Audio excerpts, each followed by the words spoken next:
Boa noite, pessoal. Como é que tá? Estamos de volta. Estamos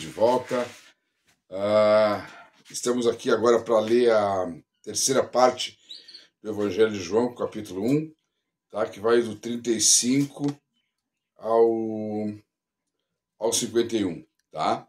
Então, peço que com a ajuda de Deus, do Espírito Santo, nós possamos ler essa parte, que essa parte possa entrar no coração de vocês, possa despertar, virar a chave, tocar o coração, enfim. Vamos, com a ajuda de Deus, ler, fazer a leitura.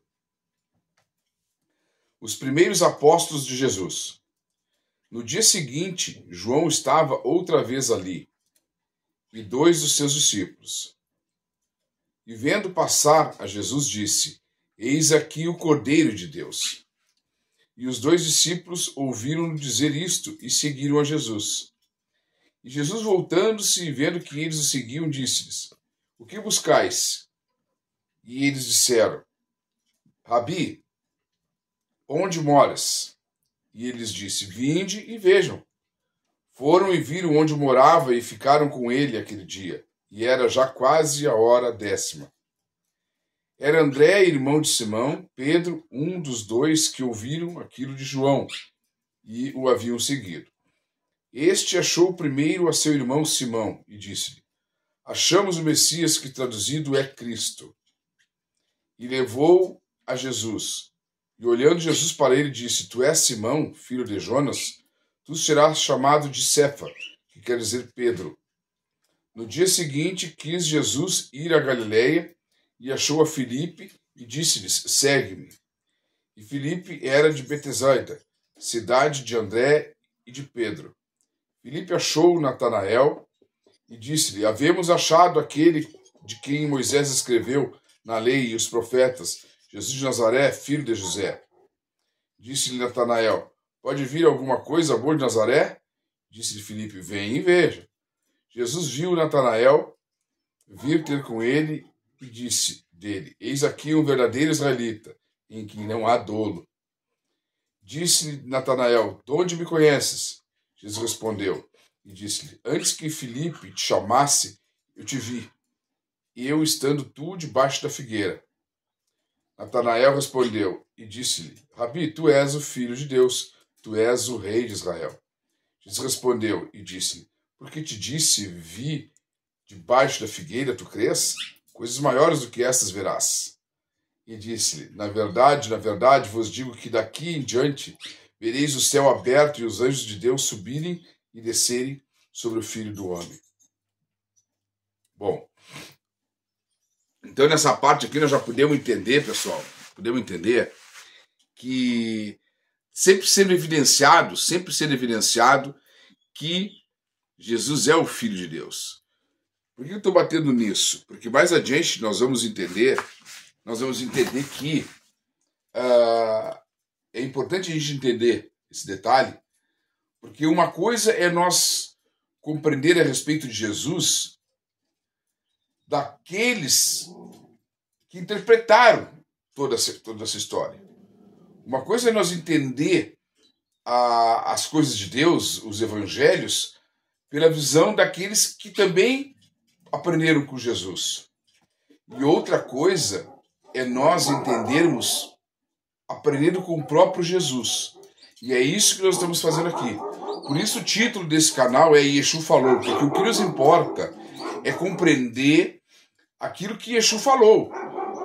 Talvez possa aparecer ao longo do nosso estudo, né? Porque em alguns momentos eu vou deixar bem evidente a minha postura, a minha posição com relação à Escritura. A minha posição é focar em Deus, focar em Jesus, focar no Espírito Santo.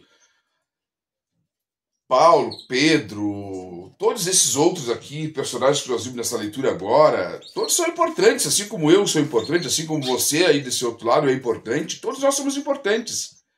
Mas é de suma importância que a gente, que eu, que você, compreenda que o foco nosso deve ser em Jesus. Porque se Jesus é o Verbo estava com Deus e o Verbo era Deus. Se ele é o Verbo, ele é quem verbaliza, ou ele é quem ensina para nós, como sendo filho de Deus e representante do Pai, por que eu vou me focar no que os seus discípulos ou que os seus seguidores ensinam? Eu até posso, desde que o ensinamento seja aquilo que Jesus mandou ensinar. Se eles se desviarem, já não é tão importante. Aí, mas então tu está nos dizendo que na Escritura Sagrada, ou seja, em toda ela, pode haver situações em que Jesus ensina de uma coisa e os seus discípulos ensinam outra? Exatamente, isso pode acontecer. Vamos subjugar esses discípulos? Vamos condená-los ao fogo eterno? Não, nada disso. Eles são humanos, assim como eu sou humano, assim como você aí do outro lado também é humano.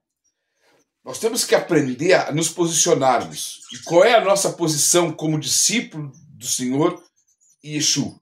Como nós devemos nos posicionar como discípulo de Jesus? Não dar crédito a tudo que nos falam. Não acreditar em tudo que nos dizem. Mas tu está dizendo isso de Paulo? Tu está dizendo isso de Pedro? Tô dizendo isso de qualquer um. Seja Pedro, Paulo que passou, ou seja aqueles que hão de vir, ou aqueles que ainda estão aí no mundo, enganando muitas pessoas. Não estou dizendo que Paulo enganou, que Pedro enganou. Não, intencional não. Só Deus conhece o coração. Por isso Jesus veio. Jesus veio para ser. Por isso ele deixou claro, eu sou o caminho, eu sou a verdade, eu sou a vida. Então se eu não me focar em Jesus, e me focar em Paulo, me focar em Pedro, me focar em Mateus, me focar em Moisés, me focar nesse ou naquele, eu não estou focado em Jesus. Eu não posso servir a dois senhores. Eu não posso me focar em Jesus e em Moisés ao mesmo tempo. Eu posso extrair de Moisés aquilo que é bom. Eu posso extrair de Pedro, de Paulo, aquilo que é bom. Mas o meu foco é em Jesus. É Ele o meu mestre, e o teu mestre, e o nosso mestre. Então tem que ficar bem claro isso. Jesus é o cara. Os outros são discípulos, seguidores, apóstolos. Aí você coloca como você quiser. Tá? Eles são irmãos. Eles viveram cada um no seu devido tempo. Cada um na sua devida trajetória humana. Fizeram a sua parte, absorveram aquilo que eles entenderam. Anunciaram muito, falaram. E isso, maravilha. Eles fizeram muitas coisas boas. Mas não é por isso que Jesus vai deixar de ser o meu centro. Ele é o meu pastor. Ele é o meu pastor. Ele é o teu pastor. Então é a ele que nós devemos ouvi-lo. Tá? Então assim, vamos dar uma recapitulada aqui. Então aqui a gente vê que no dia seguinte João estava outra vez ali e dois dos seus discípulos. E vendo passar Jesus disse, eis aqui o Cordeiro de Deus. João já sabia que ele era o Cordeiro de Deus. Ele era o Messias. Né? O Messias enviado, Cristo. E vendo passar Jesus disse, eis aqui. E os dois discípulos de João ouviram dizer isto e seguiram Jesus.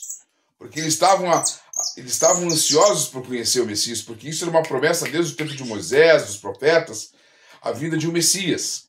Tá?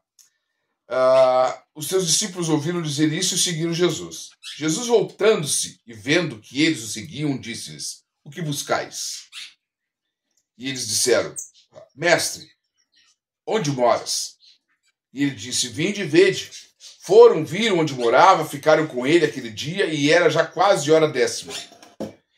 E era André, irmão de Simão, Pedro, um dos dois que ouviram aquilo de João e o haviam seguido.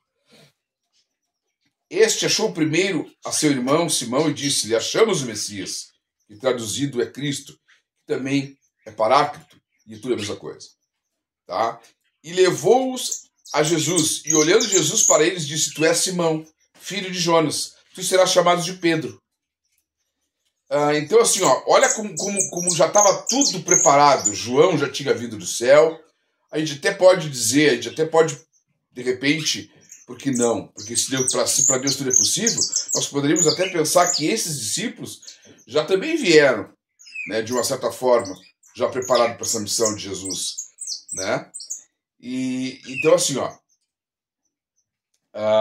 e aí começou, né? Começou os discípulos de João começaram a seguir Jesus. Filipe achou Natanael, disse-lhe: havíamos achado aquele de que Moisés escreveu na lei e os profetas, Jesus de Nazaré, filho de José. Disse Natanael: pode vir alguma coisa de Nazaré? Vem e veja. Jesus viu Natanael vir e disse: eis aqui o verdadeiro israelita, aqui não há dolo. Disse Natanael: de onde me conheces? Jesus respondeu: antes que Filipe te chamasse, te vi, e estando tu debaixo da figueira. E aí, né, Natanael reconhece que ele é o Filho de Deus, tu és o Rei de Israel. Então tu veja bem, aqui nós podemos ver outra coisa importante aqui. Natanael reconheceu Jesus como Messias e já tratou de dizer que ele é o Rei de Israel. Tá? Nós vamos entender, né, que Jesus ele não veio para ser rei. Palavras duras que eu estou dizendo, talvez você possa dizer aí do outro lado que já conhece um pouco o Evangelho, diz, mas que blasfêmia que está dizendo. Jesus, nós vamos entender ao longo do estudo que muitas das coisas que colocaram sobre os ombros de Jesus foram os seus discípulos que colocaram. Tá? Tendo em vista que Jesus sabia qual missão que ele tinha. Tá? Tanto que ele não foi rei de Israel, que ele nem aceitou ser entronizado no trono. Tá? Mas isso aí são coisas que nós vamos ver mais adiante. Então aqui nós estamos aqui para entender o Evangelho de forma racional. Não é de uma forma histérica, de uma forma emotiva. Nós estamos usando a razão que Deus nos dá para compreender a verdade. Porque é muito fácil enganar pessoas com fábulas, com coisas emotivas, com coisas fantasiosas. E não é isso que Deus quer de nós. Deus quer que nós tenhamos sobriedade e conheçamos o Evangelho de forma racional. Não existe nenhum mal em ser racional nas Escrituras. Embora elas sejam coisas que nos remetem à espiritualidade e a outras frequências mais altas, nós temos que ser racional, porque isso é o que nos dotou Deus. Deus nos dotou com faculdades, com raciocínio, com inteligência. Tá? Então aqui já fica mais aquela aqui, ó, Natanael já tratou de dizer: ó, Rabi, tu és o Filho de Deus, tu és o Rei de Israel. Realmente, ele era o Filho de Deus, Jesus é o Filho de Deus, mas não é o Rei de Israel. Ele não foi o Rei de Israel. Isso é o que eles queriam que ele fosse. Porque a esperança dos seus discípulos, a esperança do povo, é que Jesus reclamasse o trono de Israel, que Jesus sentasse no trono de Israel e reclamasse por direito o seu lugar no trono, a ser entronizado. Isso é o que o povo queria. Mas isso é o que Jesus queria? Eu te faço essa pergunta. Aí talvez você disse, não, é o que Jesus queria. E por que ele não o fez, se ele é o Filho de Deus? O que poderia impedir Jesus de reclamar o trono? Se ele era se ele era descendente de Davi, tá? Ele cumpriu algumas profecias. Quem é que ia se opor? Poderiam se opor, sei lá, os que eram contra, os que eram contrapartidários ali, os que não eram a favor, por interesses políticos. Mas o povo não ia se opor. Então são outras verdades, outra coisa aqui, ó, que a gente tem que entender com razão. Jesus não reclamou o trono, Jesus não foi rei de Israel. Isso quem disse foi o povo, tá? Então fique bem claro, eu sei que são coisas duras que eu estou dizendo aqui, mas eu não estou dizendo para diminuir Jesus, pelo contrário. Eu estou aqui para colocar Jesus no seu lugar, tá? O povo no seu lugar e cada coisa no seu devido lugar. E aqui diz, Jesus disse assim para ele, Jesus disse, por que tu disse? Por que eu disse a ti que te vi debaixo da figueira, tu crês? Coisas maiores do que essa verás. E disse, na verdade vos digo que daqui em diante vereis o céu aberto e os anjos de Deus subirem e descerem sobre o Filho do Homem. Bom, aqui, Jesus já está falando de coisas mais futuras. Tá? Lembra que nós já falamos sobre ser o Filho do Homem e ser o Filho de Deus? Todo o tempo aqui eu estou deixando enfatizado que Jesus era o Filho de Deus. E que o próprio Jesus, sendo o Filho de Deus, falou do Filho do Homem. Agora eu te pergunto, Jesus falando do Filho do Homem, tu julgas que Jesus falava dele mesmo, na terceira pessoa? Ou Jesus falava do Filho do Homem, que é diferente dele, que é o Filho de Deus? Ou Jesus estava falando daquele que lá em João 3, 14 e 15, ele se refere ao outro Consolador, o outro Paráclito, que quer dizer o outro Cristo? Vamos pensar. Ore aí você do outro lado, para que Deus abra o seu entendimento e juntos nós possamos crescer no conhecimento. Tá? Então aqui fica claro, Jesus não foi o rei de Israel. Não foi o rei de Israel. O único rei em Israel lembrado até o dia de hoje é o rei Davi. Tá? Jesus não veio para reinar em Israel. Jesus veio para anunciar o reino de Deus. Jesus veio para anunciar para o povo a vinda do reino de Deus, as boas-vindas do reino de Deus. E ele fala de um que ele denominou o Filho do Homem. Agora eu te pergunto, seria possível que esse Filho do Homem que Yeshua falou seja o mesmo que os judeus ainda estão esperando? Não seria esse Filho do Homem o mesmo Messias que está para vir agora? Vamos pensar juntos, irmãos. Vamos orar. Coisas novas virão, muito maiores virão. Isso é promessa do Mestre Jesus. Então até aqui. Deixa eu encerrar com uma bênção. Obrigado, o grande e supremo Criador do Universo, que nos abençoe, que nos ilumine, e que ilumine você aí desse lado, virando a chave, abrindo o entendimento, para que cresçamos junto no conhecimento da verdade. Amém.